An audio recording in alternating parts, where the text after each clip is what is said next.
Hello అందరికీ welcome back to our channel Shannu vlogs. అందరికీ ముందుగా కార్తీక పౌర్ణమి శుభాకాంక్షలు.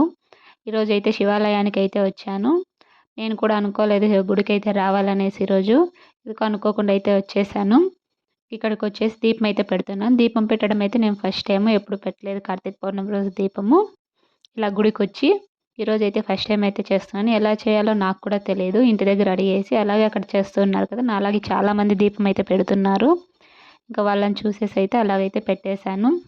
ఇక్కడ ముందుగా అక్కడ మనం దీపం పెట్టే ప్లేస్ కొద్దిగా క్లీన్ చేసేసుకొని చిన్నగా అయితే ముగ్గు అయితే వేయాలి. నాకు ముగ్గులు వేయడం రాదు, కాకపోతే చిన్నగా నాకు వచ్చిన ముగ్గు ఏదో అలా అయితే వేసేసాను. అలా వేసేసి ఇస్తరాకు వేసేసి అందులోనే బియ్యము బెల్లము అయితే పెట్టాను. ఇక్కడ పూలు అయితే ఇంటి దగ్గర నుంచి తెచ్చిన పూలు ఇక్కడైతే పెడుతున్నాను. ఇలా పూలు పెట్టేసి అక్కడికి వచ్చిన తర్వాత కొన్ని పూజ సామాన్లు అయితే తీసుకున్నాను. తులసి మాల, అలాగే కొబ్బరికాయ, అలాగే దీపము, ఒత్తులు అందుకేసి తీసుకున్నాను. ఇలా ఒత్తులు అయితే తీసుకున్నాను. ఇలా ఒత్తులు పెట్టేసి ఇక్కడైతే చేస్తున్నాను. ఆయిల్ వేసేసి దీపం అయితే పెడుతున్నాను. ఈరోజు దీపం పెడితే చాలా మంచిదంట కదా, నాకు కూడా తెలియదు, పెట్టి వచ్చిన తర్వాత తెలిసింది. నేను కూడా అనుకోకుండా వెళ్ళానని చెప్పాను కదా. ఇక్కడైతే నేను పెద్దగా అయితే పూజలు అయితే చేయను, ఎప్పుడూ అలా అయితే చేస్తాను. ఎక్కువగా పూజలు చేయను నేను. చూసారు కదా, అనుకోకుండా అలాగైతే కుదిరిపోయింది ఈరోజు. ఇక్కడైతే దీపం అయితే పెడుతున్నాను. ఇక్కడ పూలు అన్నీ తీసుకొచ్చానని చెప్పాను కదా, అన్నీ అక్కడే తీసుకున్నాము పూజ సామాన్లు అందుకు. అవన్నీ తీసుకునేసి అయితే ఇక్కడైతే పెట్టేశాను. ఇది కరెక్టో కదా తెలియదు, అక్కడ చూసి మరి అయితే పెట్టేశాను. అందరు ఇలాగే చేస్తున్నారు అక్కడ. చూసారు కదా ఎంతమంది చేశారో. మాకంటే మార్నింగే వచ్చిన వాళ్ళు కూడా చాలామంది ఉన్నారు. నేను 8:30, 9కి అయితే వెళ్ళాము. అప్పటికే చాలామంది పెట్టేశారు ఇక్కడ దీపము. మేమే కొద్దిగా లేట్గా అయితే వెళ్ళాము.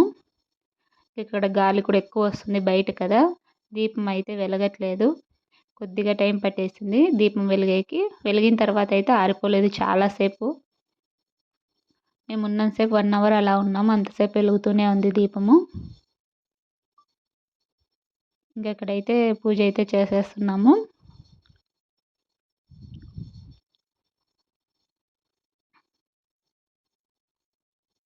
ఇంక ఇక్కడ పూజ చేసేసుకొని అయితే దర్శనానికి అయితే వెళ్ళాలి. ఇంకా గుడి లోపలికి వెళ్ళలేదు, ఫస్ట్ దీపం పెట్టిన తర్వాత అయితే వెళ్ళాలంట. అందుకనేసి ముందుగా అయితే దీపం అయితే పెట్టేసాం. ఇంక ఇక్కడ మా ఆయన వచ్చేసి కొబ్బరికాయ కొడుతున్నాడు. ఇక్కడ కొబ్బరికాయ కొట్టేసాము. ఇక్కడ పూజ అయితే అయిపోయింది. గుడిలోకి వెళ్ళి అయితే దర్శనం అయితే చేసుకోవాలి. ఈ గుడికి అయితే చాలాసార్లు వచ్చాను నేను, కాకపోతే ఇలా చేయడం ఫస్ట్ టైము. చూసారు కదా, పూజ అయితే అయిపోయింది. ఇక్కడ చూడండి ఎంతమంది ఉన్నారో ఇలా పూజ చేసేవాళ్ళు. చాలామంది ఆల్రెడీ దీపం పెట్టేసి మార్నింగే వచ్చి తెల్లారుజామున వచ్చేసి పెట్టేసి వెళ్ళారంట.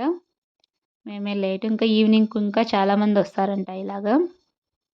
ఇక్కడ వచ్చేసి గుడి బ్యాక్ సైడ్ అయితే ఎప్పుడు రాలేదు, చాలాసార్లు గుడికి వచ్చిందా కూడా. ఇంకా అక్కడ దర్శనం చేసుకొని అయితే అలా అయితే చూసేద్దామని అయితే వెళ్ళాము. ఇంకా అక్కడ ఒక దేవత ఉన్నారు, అమ్మవారు ఉన్నారు, ఎవరని తెలియదు నాకు కూడా. ఇక్కడ వచ్చేసి వాటర్ ఉన్నాయి, అవి కోనేరో ఏమో తెలియదు నాకు కూడా, ఫస్ట్ టైం అయితే చూస్తున్నాను. అక్కడ పూజ కూడా చేశారు. ఇంకా అక్కడ ఇంటికైతే బయలుదేరిపోయాము. వస్తుంటే దారిలో అయితే ఇవి రేగిపళ్ళు అయితే కనిపించాయి. ఇవి ఈ సీజన్లో కాదు, ఇంకా సంక్రాంతి అప్పుడు కదా బాగా వచ్చేది, ఇప్పుడే మాగిపోయాయి ఇక్కడ. ఇంకా అక్కడ పనులు తీసుకొని అయితే ఇంటికైతే బయలుదేరిపోయాం. ఇది ఇవాళ వీడియో. ఈ వీడియో మీకు నచ్చితే లైక్ చేయండి, షేర్ చేయండి, కామెంట్ చేయండి, అలాగే సబ్స్క్రైబ్ చేసుకోండి. Thanks for watching.